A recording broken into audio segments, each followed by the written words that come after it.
and settle in with us for the hour as our panel examines continuous performance management through a lens of neuroscience and share best practices around goal setting, feedback, check-in conversations, measurement, and more. So let's introduce our speakers for today. Our first guest is a public speaker who engages on a variety of topics surrounding DE&I, leadership, and women in the workplace, not to mention her TEDx talk on banishing the miscongeniality complex. Her expertise in leadership development, diversity, strategic planning, and HR led her to join NLI, where she is on the external client-facing consulting and facilitating teams and serves an internal role in developing and growing NLI employees in North America. A warm welcome to a consultant and facilitator at the NeuroLeadership Institute, Christy Pruitt-Haynes. Super excited for your Brain at Work debut today, Christy. Thank you so much, Sade. I'm thrilled to be here. And as the captain of our sales, content, and marketing teams, he's no stranger to the business and performance world. Yeah, he's a numbers guy, but he has an abundance of experience in developing and implementing solutions and initiatives that transform the way that leaders and the organizations that they are a part of think and behave. He's presented at TEDx Gramercy about how the power of games can drive behavioral change in businesses. A big hello to Senior Vice President of Corporate Solutions at the NeuroLeadership Institute, Marshall Bergmann. Thank you for joining us today, Marshall. Thank you for the warm welcome, Sade. Glad to be here.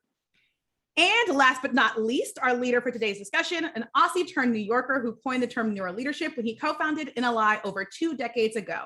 With a professional doctorate, 4 successful books under his name, and a multitude of bylines ranging from the Harvard Business Review, Wall Street Journal, and the New York Times, and many more. A warm welcome as I pass on the virtual mic to the co-founder and CEO of the NeuroLeadership Institute, Dr. David Rock. David, thanks, Sade. Thanks, Sade. Thanks for the warm welcome as ever, and welcome, Christy, to your Brain at Work, and Marshall, good to have you back.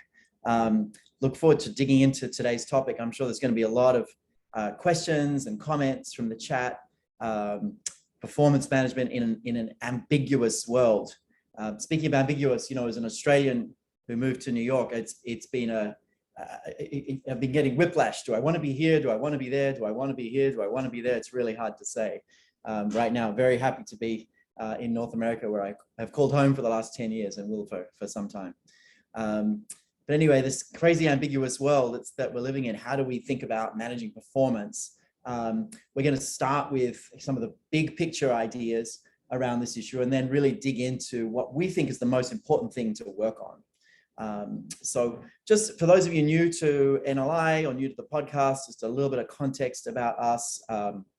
We are 23 years old this year as an institute, and we've been publishing a lot of original research since that time, over 50 peer-reviewed academic research papers, advising over half of the Fortune 100, and very much a global organization.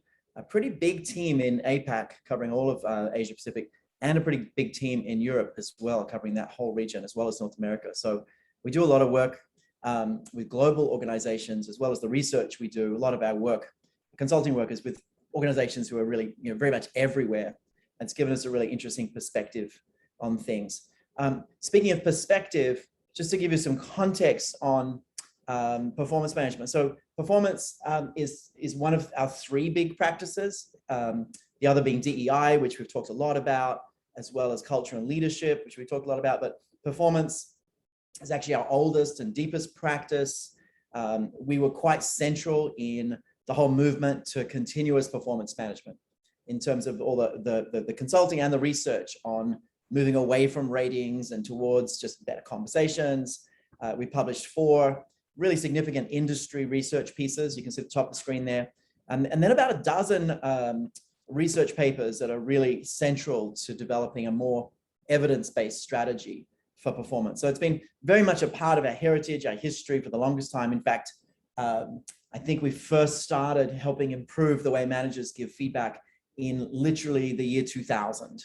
So we have a 21-year history of being involved in performance management indirectly all the way back since then. So it's an area we've really thought about for a long time. Although we have a bigger DEI practice these days, it's still a really, really important part of our work. And some of the work we've done, not just in kind of building skills, but also getting strategy, has won some exciting awards with Cigna, for example, and a number of other projects have kind of been interesting landmarks that have been studied by many, many other firms. I think my personal peak moment in this practice was walking around Disney's headquarters in LA and seeing the whole feedback strategy would develop with them literally up on flags flying everywhere around Disney's campus. It was a really, it was a beautiful moment.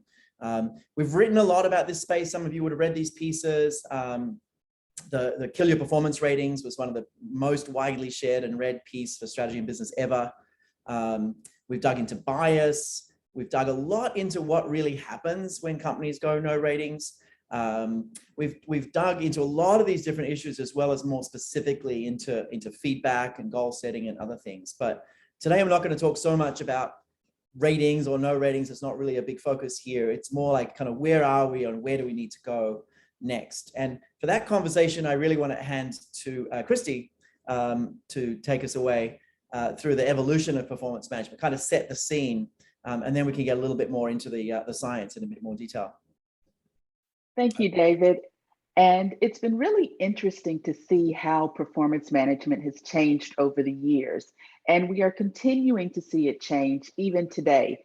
So we know that historically, if we look back many years ago, and I would love to say I wasn't here for all of these, but unfortunately I experienced most of these times. When we think back in the 50s, performance appraisals were very much about ratings and how someone is doing, and really looking at that historical look, how you performed over the past year. We also have to think a bit about the population that was working at that time. That was what I like to call the gold watch generation, meaning individuals would typically join an organization and stay there for the duration or at least the majority of their career. It also made managers very responsible for remembering what has happened over that past year, and was very much a backwards look.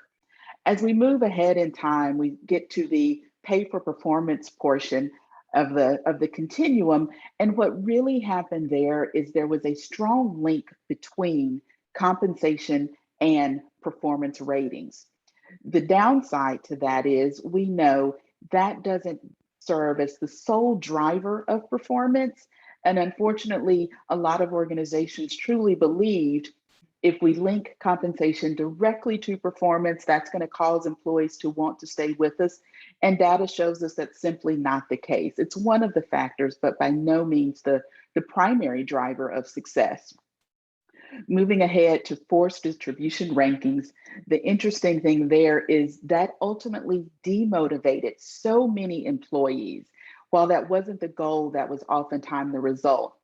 What forced distribution rankings really does is it forces organizations to say, we're only going to say 10% of our employees are top performers, or whatever number they pick.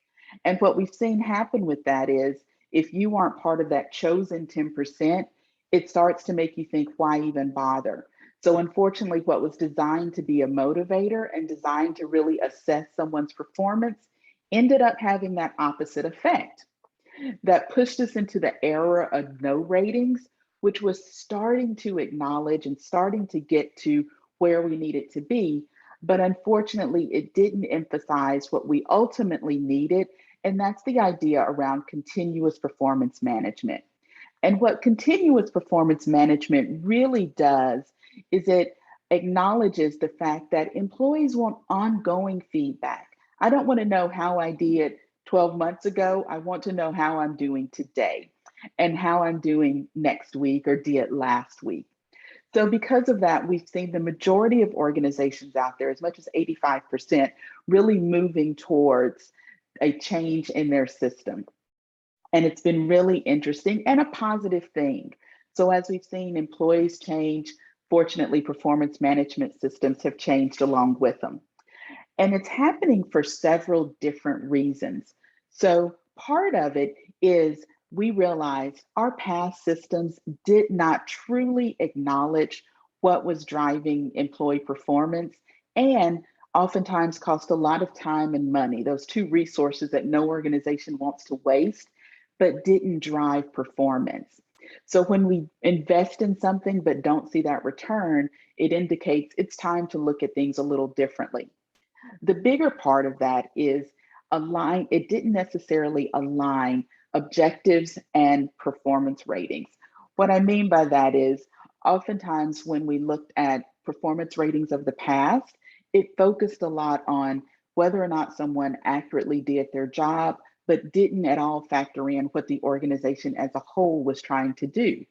And we see so many organizations who have a culture of, say, innovation or creativity, but it was always hard to measure that on a performance appraisal system. So a lot of the things that were really valued were never properly represented in those formal systems. But when we think about the systems that we're able to use today with continuous performance management and that ongoing feedback, we can capture it in a much better way. The last thing I want to really highlight here is traditional systems were bogged down with so many potential issues. Everything from bias, which David alluded to earlier, creeping in, to just the fact that if you're evaluating performance from a year ago, you simply won't remember it. So it was a flawed system to begin with, and trying to make the attempt to have a flawed system really serve the employees and really serve the organization never quite came to fruition. So instead, we see this continuum that we're now on, and we can see how the performance management systems have changed through the years. We've gone from being very process focused and having what a lot of people consider those check the box moments, just saying, yes, we had this conversation, I'll see you in a year. And now we're moving more towards the people. I like to think of it as going from the what, so what did you do, to focusing on the who. Who are you? What motivates you? What skills do you want to develop? So we're seeing this continuum continue, and really want to now look at some of the things that have happened traditionally with those process focus. We saw when those were happening most, leaders, department heads, managers really served as almost judge and jury. There was a real assertion that I'm going to just kind of put the hammer down and let everyone know this is what you did a year ago. This is what you accomplished. This is what you did. So again, it was very much focused on that what. What did you accomplish?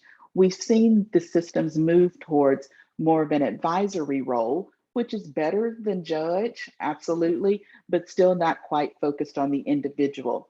With those leaders serving as advisors, it was very much around, we just need to retain our talent. And then we can move into coaching, where it's all about the quality of the employee.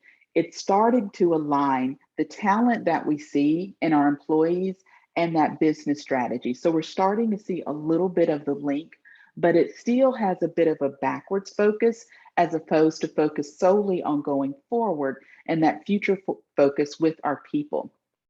So now as we look more to that individual or people-centered approach, it becomes very much about serving as that culture coach. How can we perform better? How can we provide our employees the day-to-day feedback that they need to continue to excel?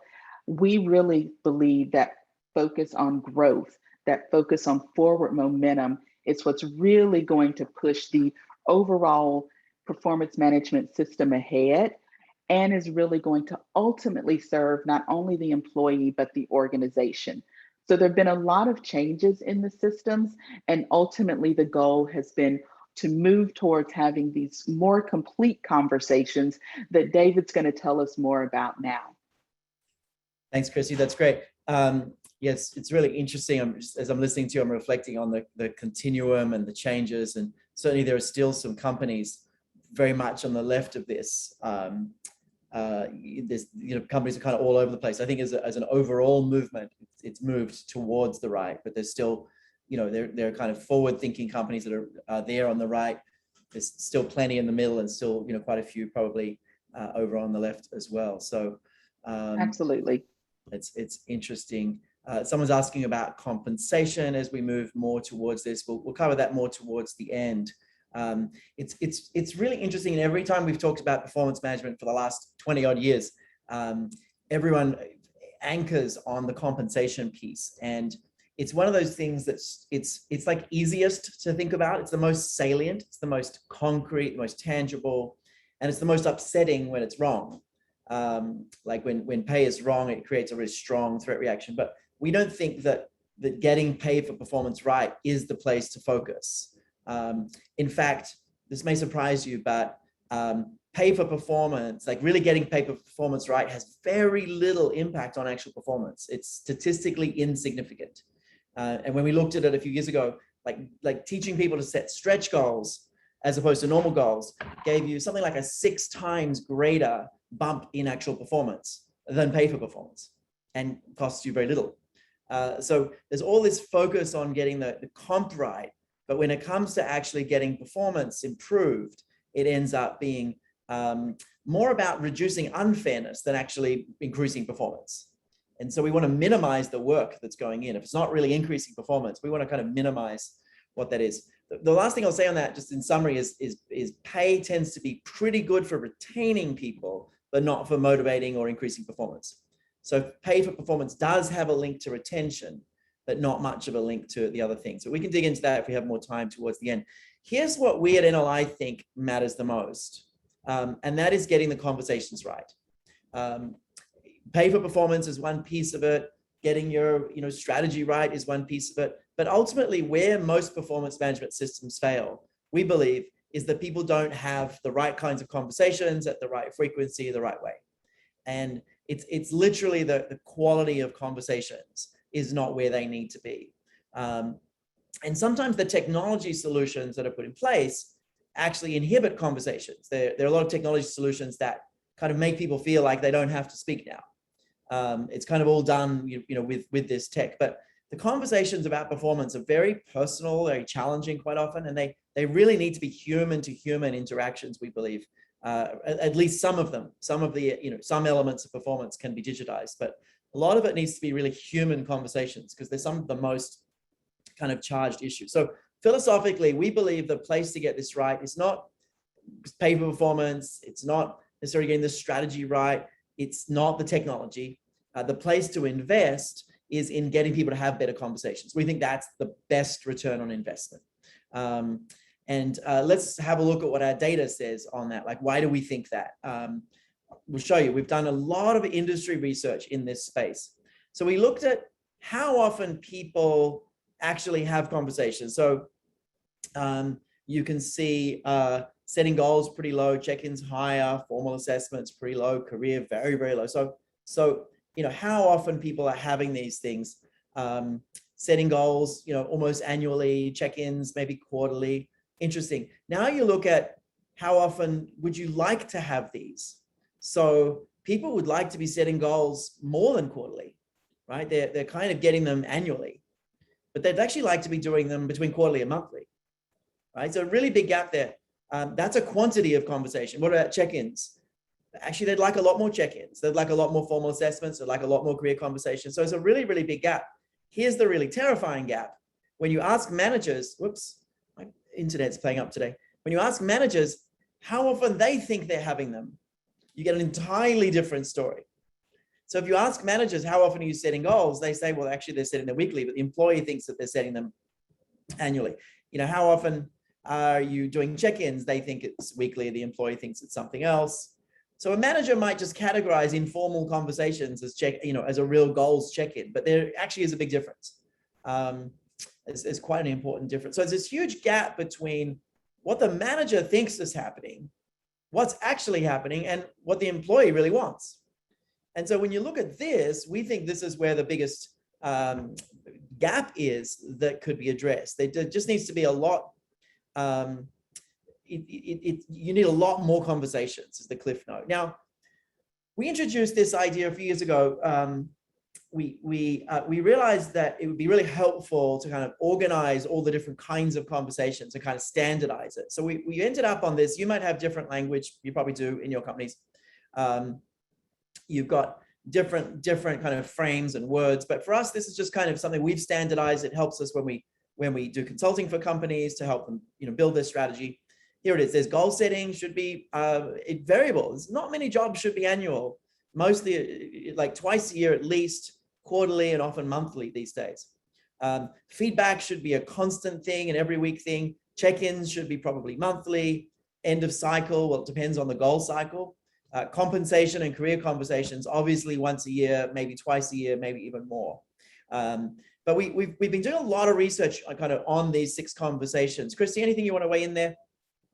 Absolutely. So what's interesting here, and we have to think a bit about the feedback portion. When individuals are entering the workplace, what they're typically coming from is some sort of educational setting. And if you think about how often you get feedback in an educational setting, it is ongoing and constant, whether that's in the form of grades or those daily check-ins with your teachers, whatever that might be, or your daily check-ins with professors. There is this constant sort of built in for that ongoing feedback. So to go from that to the Right. idea that I'm going to get information once a year is a huge disconnect, and really makes it difficult. And I actually had a client who was experiencing, when I was consulting with a different organization, a client, they were experiencing about a 35% turnover once we implemented ongoing feedback and really changed the way they handled their performance conversations and separated out, David, as you mentioned here, some of those critical conversation moments over about an 18-month period, they saw that drop to about 15%. Right. So Nice. it was just in that made such a tremendous difference. Yeah, I mean, when we looked at the tonnage of conversations a few years ago, we looked at the tonnage of conversations of each of these. By tonnage, I mean literally the number of minutes that you should spend in a perfect world. And this feedback is a huge outlier. So feedback is something that should be happening, every week, pretty much, for every person in some form or another. We should be getting constant. Whereas a lot of these things are very sporadic and quite rare events. It's a really important event. So it's kind of one of those things to really, really get right. So what I wanted to focus on today is the three things that seem to matter most, particularly in this time. Goal setting, I'll touch a little bit on that and how it's changing in this more ambiguous world. Feedback, how that's been changing, what's been going on, and also check-in. So we're going to dig in a little bit into each of these, and we'll take your questions as we go. We'll dig into these and look at particularly like kind of what the science says, but also how these things are actually changing in this time. And let's start with goal setting. There's a few things happening with goal setting. One of the really interesting things in the science that's kind of surprising is the literature sort of says, some of the literature says you should set annual goals. They should be, integrated and, organized all the way down all the way down your system, and cascading goals and all of this. It's really fascinating that there's not a lot of evidence anywhere that setting normal goals actually improves performance in any way. It's really quite stark. Like setting goals doesn't do much at all for performance. On the other hand, setting stretch goals does. So goals increase performance when they provide focus and all this other stuff, but they're really, the simple summary is stretch goals, right? And you can't have 10 stretch goals or 5 stretch goals. Really, you can have 1, maybe 2, at the most 3. So it's a really different way of thinking about goal setting. And the other thing that's happening, more relevant to today, is these goals have to be much shorter term. So we can't think a year out anymore. I don't know about you. I managed to think a month out a couple of months ago. It's come back to a week. We can't think a year out. We can't think a quarter out. We need to be setting much more short-term goals in terms of particularly the pandemic and the kind of experiences that we're all having. So that's a really big change that's happening about goal setting. The other thing that's happening around goal setting is managers are a lot less on the court with their people, or maybe they're on the court with some of their people. A lot of the people, they're not, right? Think about a basketball game. The manager, if they were in the office with most of their employees in the past, was kind of watching them playing, right? Could give them real-time feedback because they're on the side of the court watching them playing. Now the manager's like watching it on TV as a recording, at the end of a week. They're getting much less direct feedback. So the goal setting has to be a little bit different. And it's got to be a little bit more anchored on what great performance looks like. So the employee can kind of self-manage to that. So they've got to be shorter term, and they should be much more anchored on great performance and much more anchored on outcomes versus output. And that's an important distinction, outcomes versus output, and really making that shift. And we'll talk a little bit more about that. But there's a lot of research on this. I won't go too far into it, but all the research about goals that was important before has now become kind of essential. So when people are overwhelmed, overwhelmed, stressed, don't know what's happening, can't remember much at all, now these things that were important, 5 years ago are critical. So the goals have to be simple, just a few of them. They have to be inspirational and a stretch goal. They have to actually make sense with each other. They have to be measurable. So all these things have actually become even more important. With the cliff note on simple, we have to really focus on simple, memorable goals much more than ever. So simple, memorable, short-term goals have become really, really important. Any questions, Marshall or Christy, coming in the chat around goals, or anything you guys want to weigh in on there before we talk about feedback, which we'll spend a bit more time on? I did see one question that I think Christy had addressed in the Q&A, but I don't know if they had a chance to, everyone had a chance to see that answer, Christy. But one of the questions was, for all of the managers who manage something like 40 people, have that large span of control, how is this idea of regular feedback feasible in this environment? Yeah, and I think one approach to that is, this doesn't mean every meeting is going to be a sit down meeting where you're sitting there for 30 minutes and going into a lot of depth and detail. A lot of these conversations can happen in a relatively short amount of time, because it becomes more important about the frequency and the consistency, as opposed to having very long and in-depth conversations. So when we think about ongoing feedback, that can sometimes happen literally as you're walking from one meeting to another, and just having those check-in moments. So it's important that the employees understand, this is what we're talking about, here's the goal of this conversation. But again, it doesn't have to be a series of hour-long sessions. They can be short yet relevant. Great, yeah, thanks. And David, do you mind if I just build on that a little bit? Because I think there's an important thing that I often find I'm talking to clients about when they're thinking about trying to address performance management or feedback or any of these challenges around motivating employees. And I think it goes back to that process focus versus people focus. And if you're going to be on the people focus side of things, you need to actually focus on the people that are having the conversations. And you can actually train leaders to have more effective conversations in shorter periods of time that not only give a useful feedback, but also motivate people and engage people. And so, fundamentally, this is a behavior change problem. And I think a lot of people try to solve it with checklists and processes, but there is an art. And if you look to neuroscience, the neuroscience tells you how that art works, of having better conversations that achieve all of these things. And David's sharing, some of the key science here, but this is the sort of stuff that every leader now needs to understand when they go into a performance conversation. So 7 words or less, 3 to 4 objectives, make sure the things don't compete with each other. Those are things that managers need to go into their conversations prepared to do in order to make this process work. Great, thanks. So some good questions coming in. Let's dig a little bit more into feedback, and we'll start to address some of the questions as well. Let's talk a little bit about feedback for a minute here, because this is a really important study that we did. It was pre-pandemic, but I think actually this has become even more relevant in this time. So what you've got here is firstly how often people would like how often they'd like feedback. So you got a lot of people would like feedback weekly or bi-weekly, about a quarter would like it monthly. So you can see how that works. Now there you got how often do you have? So very few people have weekly or bi-weekly, like 20%. Similar have monthly. So it's kind of, so again, a really big gap between how much feedback people want and how much they're actually getting. And then there's how often do you have versus how often the manager says you have. So again, there's this really big discrepancy between what the manager thinks is happening and what's actually happening. So the cliff note there is there needs to be a lot more feedback happening. But one of the challenges with that, actually even before the pandemic, and now it's been even harder, is that the way feedback normally happens is it tends to do nothing or make things worse more often than it makes things better.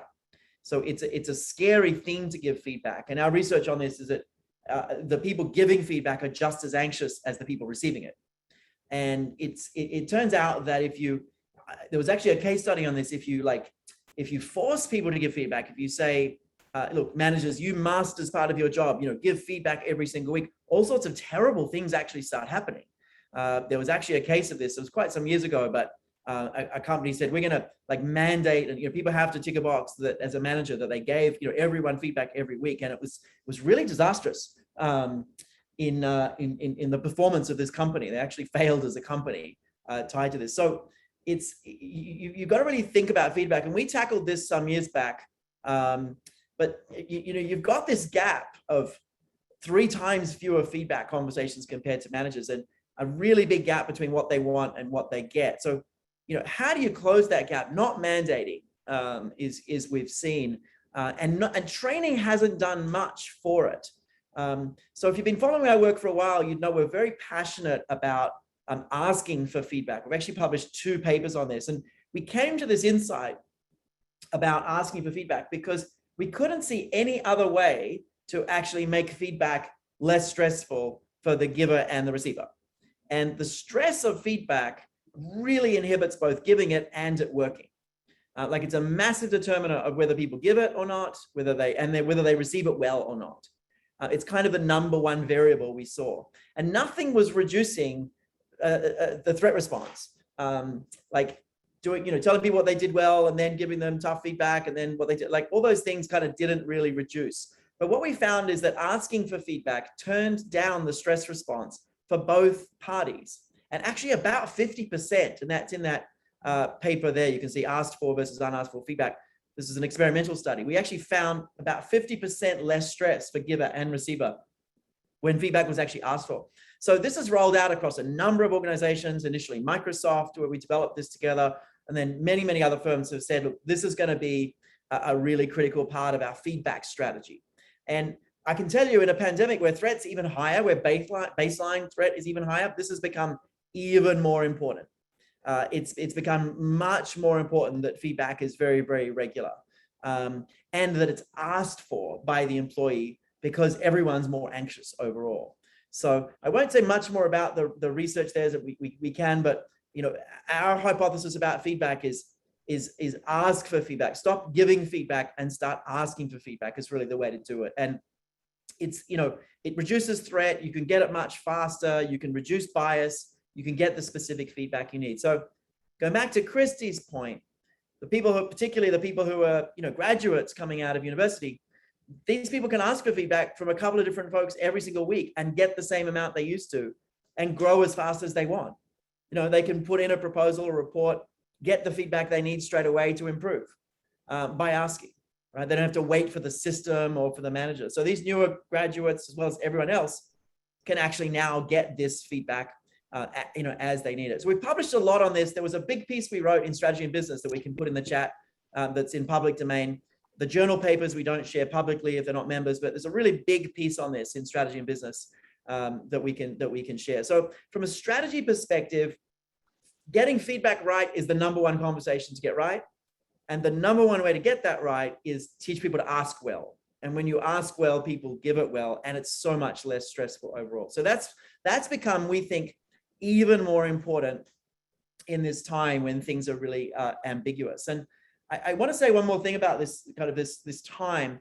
These were 3 principles that were really relevant for us for the last 20 years. Like we've been kind of anchoring closer and closer and closer to these principles over the last 20 years. When the pandemic hit, we had this awful realization that these things actually became far more important than they ever were.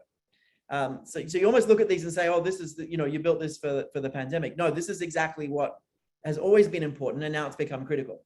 So for all the conversations you have, goal setting, feedback, check-ins, end of cycle, compensation, career, everything, for all the different conversations, one of the first principles that matters most is to make it as least stressful as possible.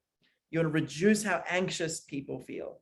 If you don't do that, then the whole conversation kind of falls apart. Like you don't end up sharing what you need to share. You end up, holding things back. The person doesn't receive it well. So all of these conversations, the first principle is minimize threat. That's become critical in this time. The second principle was kind of always important. And now when you're not standing next to people every day, it's become even more important, because generating insights means you're asking questions so people are thinking for themselves versus telling them what to do. And this skill is really, really important as you're shifting from a surveillance mindset to an outcomes mindset, which is a shift that managers are going to have to make in this time. You're going from a surveillance mindset where you're sort of telling people what to do, you know, gathering information, telling them exactly what to do, to more of an outcomes mindset where people are self-managing. You're not there watching their work as much. So you need to ask a lot more questions and help people have their own insights going forward. And then the third one, I mean, it's become so critical because we're all having to adapt rapidly. We're having to change our approach rapidly. We're having to be super, super flexible all the time. So these three principles that were important have now become kind of urgent. And we've been teaching these, we've been coming back to these as part of our Flex solution, which looks at like the core skills managers need to have. And we've been saying, look, here's how you do this now around goal setting and around feedback and around check-ins, because you've got to be that much more delicate and careful and thoughtful about these approaches. Marshall, Christy, anything you want to weigh in there with sort of on those three conversations before we move on? There's some good questions coming in as well. Yeah, so a couple things. So first of all, you can change cultures and train people to ask for feedback. So we do have a program, we do have research that actually teaches that, and we do have data that proves that change can happen. So I'll just pull out a quick case study from our Improve program. In 3 months after teaching people the habits of asking for feedback and asking for feedback well, 86% of the participants who went through this program asked for feedback at least once per week. So if you could just imagine the performance hit or benefit that you're going to get from all of those people asking for feedback and getting useful, helpful feedback, you're going to get what the goal of performance management is, which is better performance, right? So that would be one thing I would share. The second thing I wanted to share as well was there was just a question in there around using the word feedback. Does that cause stress? Yeah, I mean, we all know once the boss walks in the room and says, I'd like to give you feedback, we stop listening, we want to leave the room. That's what happens, that's what the neuroscience shows. But fundamentally, the word isn't so scary. It's really like what David said, which is if you ask for feedback and you ask for specific feedback on a specific topic, it reduces the threat level in you and you're ready to listen. And it also reduces the threat level in the person giving the feedback because you're asking them for some specific feedback on a specific topic. They're opening up the conversation there. So it's less about the word and more about the process. Yeah, you got to get the process right. I mean, we've definitely helped a number of companies develop different language around it. So we developed a custom solution with a huge consulting company, a completely different language around it. That's gone out to hundreds of thousands of people. We developed a custom solution at Microsoft called Perspectives, which we've published about. Maybe one of my team can find some writing about that from Microsoft. So folks at Microsoft don't ask for feedback or give feedback. They ask for perspectives and share their perspective. And so, yes, it's different language out there. We've seen a number of different words you can use that can be helpful. But the most important thing is teaching people to ask well. And ultimately, it is feed forward that we end up teaching. We just don't have to call it that. Really what you want to do is ask, you know, you've got to ask for both sides, the positive and what to do differently, but in the future. So in other words, you know, if I was asking for feedback on this presentation, I'd say, you know, tell me something I did well that you think I should keep doing or maybe do even more of. And then tell me one thing maybe I should do differently if I'm doing it again. Now, when I ask like that with both a positive to build on and a thing differently from the future, I'm much more comfortable receiving it. You're much more comfortable giving it. So it ends up being feed forward, but all of that comes down to the principle of minimizing threat and increasing the chance of insight. That's the science that we draw from. And so we're definitely building these different, like literally scripts for how to do this better, so that whether it's a check-in or feedback or goal setting, so that you're minimizing threat, generating insight and activating a growth mindset. So a couple other things, someone's asking about 360s. We actually wrote a paper on this called Turn the 360 Around. And the cliff note of that, we should do an update on that actually at some point, but the cliff note on that is that 360s create more threat than value unless you do enormous work that most companies are not willing to do to prepare people, educate people, get people like choosing the questions and really leaning into it. And unless you do like a lot of work, they tend to actually create more drama and noise than they create value. And they come from an incorrect assumption that if people knew their gaps, they would change. No, if people know their gaps, they obsess about who said them, more so than changing. So mixed, you know, 360 have a mixed bag.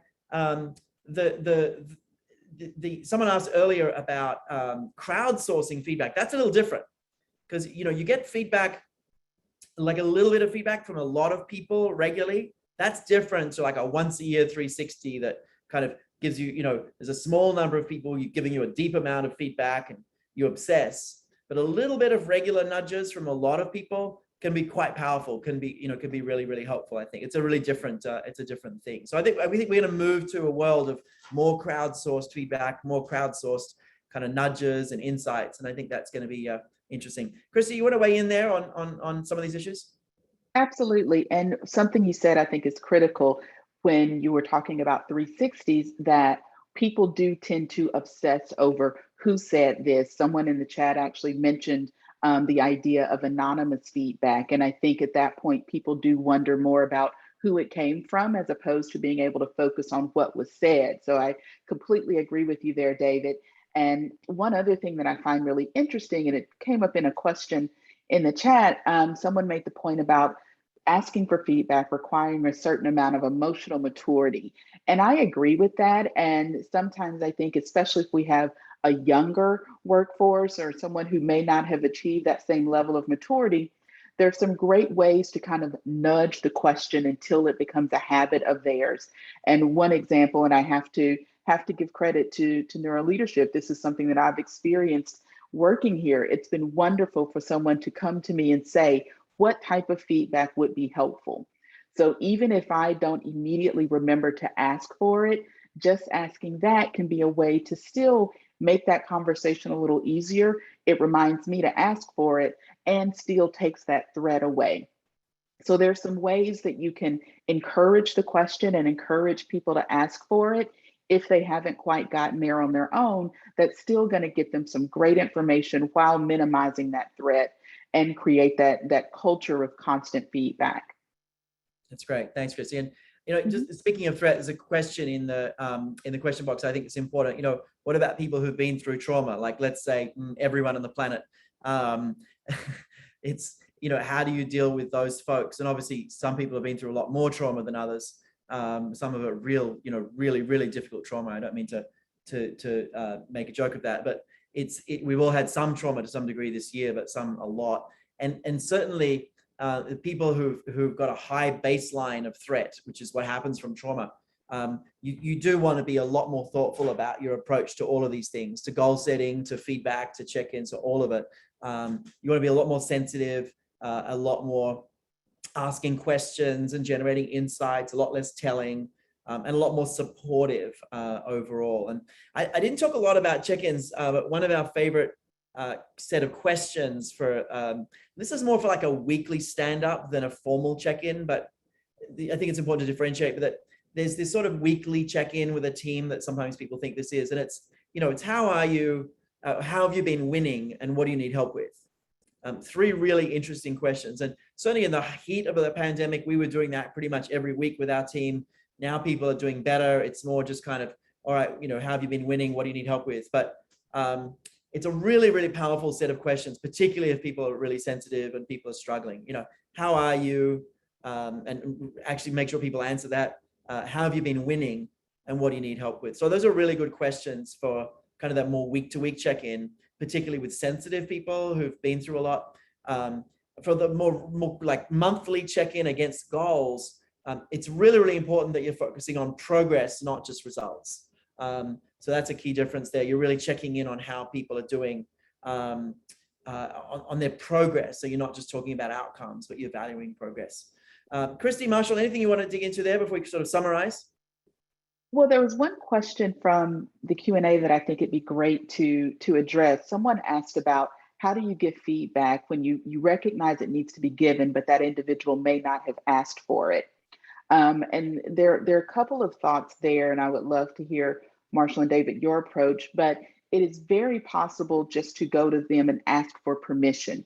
Basically say, can I share some feedback with you?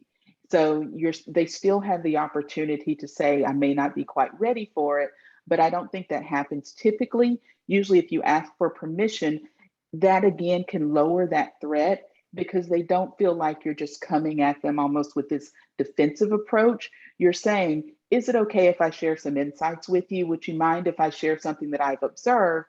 And that can open that door so you can share the feedback, even if they haven't gotten to the point of asking for it yet.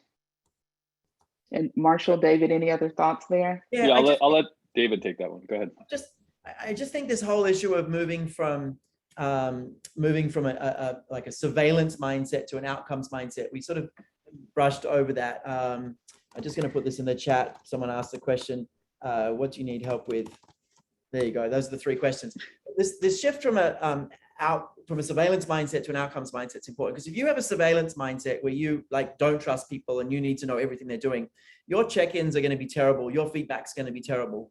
Your goal setting is going to be kind of terrible, right? So there is this mindset shift that managers who are not seeing their employees so much now actually need to make. It's different to having a growth mindset, which is, like stretching and growing people and, giving them a chance to fail and letting people experiment. That's important. It's slightly different. It's this shift to an outcomes mindset versus surveillance. And it actually means that you're not going to get all the information about everything people did. You're actually not going to ask them how many hours they worked necessarily. You're not going to ask them where they were. You're not going to like watch their keystrokes through software, as some people are starting to do if folks are out of the office. And I think that's a dangerous path, because people who feel untrusted like that actually do reduce performance. There's good evidence that really does reduce performance. There was an opposite study, I think there was done a few years ago, where they actually curtained off a team in a factory and made it that no one could see them. And their performance actually improved considerably. Like the less people feel like they're being watched, the actually more creative they are, the more they innovate and tend to perform better. So I think all of these things rest on this shift to more of an outcomes mindset. So versus everything you have to kind of get done. It's like, what are your goals? What are you supposed to achieve versus, I want you to report on everything you did. Outcomes, not activity, is going to be really important in this time when you don't see people, when they're really stressed, when there's so much ambiguity. I think that's kind of underpinning this at the moment. We talk about that a lot in the Flex solution. Marshall, anything else you want to add in there? Yeah, just to recap, there's a few questions around, so what is NLI's point of view, or if you're watching this or listening to this podcast, you want to go back to your organization, start to make a change, where should you start? There's a continuum, but I will say that at NLI, we do believe in people-focused performance management. So we're not as much on the process side. And we do believe that if you want to get people-focused performance right, you need to focus on the brain, what's actually happening in people's brains. That's the gateway to getting their behavior to change. And so, yes, we do believe that a culture of feedback is what our research shows will lead you to the best performance. If you get into a culture where people are asking for feedback regularly, you will get all sorts of improved benefits to performance. That being said, not every organization is ready to go there, and you still can teach managers and employees skills that allow them to have more effective conversations, again, based on what the neuroscience says. So maybe you're not ready for a culture of feedback, but you certainly can make people have better conversations. They know what's happening in each other's brains when they're having these difficult conversations. It's interesting, when you know what's happening in the brain, when you teach 1,000 managers what's going on in the brain in these conversations, they all become a little bit like Neo in the Matrix, where they can see someone about to get upset. They can imagine themselves saying, why did you do that? They can see that that's going to create a threat response, a status threat, and they choose a different strategy, right? They literally can see what's going on in people's brains real time. So it's a really interesting way to approach performance conversations, is teaching people what's happening in the brain moment to moment. So they actually get smarter about self-managing, right? Versus a whole model to follow. So we don't give you a model for feedback and then a model for goal setting and a model for this and a model for that. What we want to do is we want to make managers smarter about humans in real time, because they have language for what's going on. And it really is a lot like kind of Neo in the Matrix, where you suddenly see all this data, you're suddenly seeing what could happen, in these conversations. So it doesn't make people perfect, but it does seem to make them a lot better. It does seem to help a lot.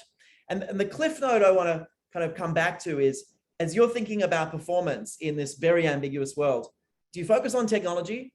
Do you focus on your strategy? Do you focus on pay for performance? Or do you focus on the quality of conversations? Because I'm pretty sure you can't focus on all 4. And we're pretty sure that making managers smarter about having better conversations in real time is a really great place to focus. And we've seen, dozens and dozens of studies showing that people really can change quite quickly at scale in these things. So that's kind of the summary. Change annual goals to fewer agile, transparent goals. Enable ongoing asker-driven feedback. Much more frequent check-ins that are about growth. If if you're doing end of year, then make sure those are really synthesized, that are focused on learning and growth, not just on outcomes. Separate out performance and comp so that and make sure you focus on fairness. You're not necessarily trying to motivate, you're just trying to reduce unfairness. And conversations about career should obviously be happening quite regularly. And we actually have a solution. It's a little bit unloved. We never talk about it. We actually have a solution for assessing performance called Differentiate, which takes out the bias and makes people better at performance conversations at the end of the year and comp.